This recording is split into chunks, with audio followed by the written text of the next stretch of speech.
ദൈവനാമം വാഴ്ത്തപ്പെടുമാറാകട്ടെ.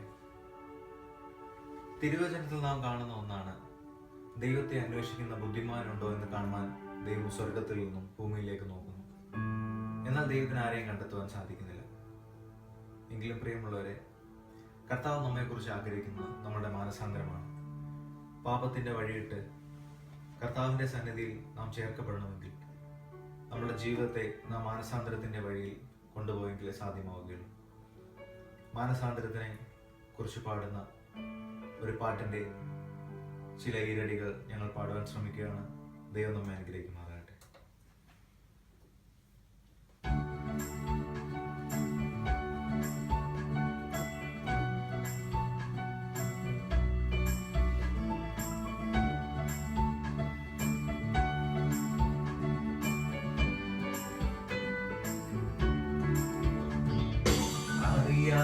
അറിയാതെ പാപത്തിൻ വഴി തേടി നിന്നിൽ നിന്ന് ഏറെ മാറി, ആരോരുമില്ലാതെ ഗതിയില്ല നേരത്ത് നീ മാത്രമാണെന്നെച്ചാരെ, കനലാഴിയിൽ ഇരുൾ മേഘത്തിൽ തണലേകുവാൻ എന്നരികിൽ നീ തലോടുമാ പൊൻവിരകളാൽ ആശ്വാസമായി നീ മാത്രമേ എന്നെ കാത്തിടേണം. നീ വീഴാതെ വഴി കാത്തിടേണം. നീ എന്നെന്നും പാപലോകത്തിൽ നിന്നെറിയാതെ എന്നെ ചേർത്തിടേണം. തിരുമാവോളം എന്നെ കാത്തിടേണം. നീ വീഴാതെ വഴി കാത്തിടേണം. നീ എന്നെന്നും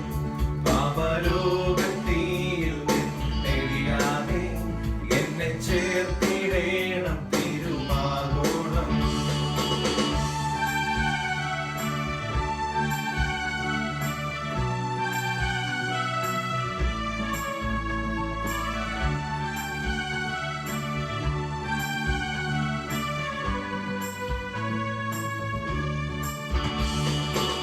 ജീവന്റെ മാർഗം വിട്ടകന്നാലും തെറ്റും കുറവുമേറെ ഉണ്ടെന്നാലും, ജീവന്റെ മാർഗം വിട്ടകന്നാലും തെറ്റും കുറവുമേറെ ഉണ്ടെന്നാലും, എന്നെ കഴുകി തൻ തിരുരക്തത്താൽ ലവലേശം പാപക്കറയില്ലേ നീ. ലോകമാകെയും എന്നെ വെറുത്താലും എനിക്കേടുമില്ല എന്റെ നാമമേ. എന്നെ കാത്തിടേണം. നീ വീഴാതെ വഴി കാത്തിടേണം. നീ എന്നെന്നും പാപലോകത്തിൽ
പരലോകത്തീയിൽ നിന്നെരിയാതെ എന്നെ ചേർത്തിടേണം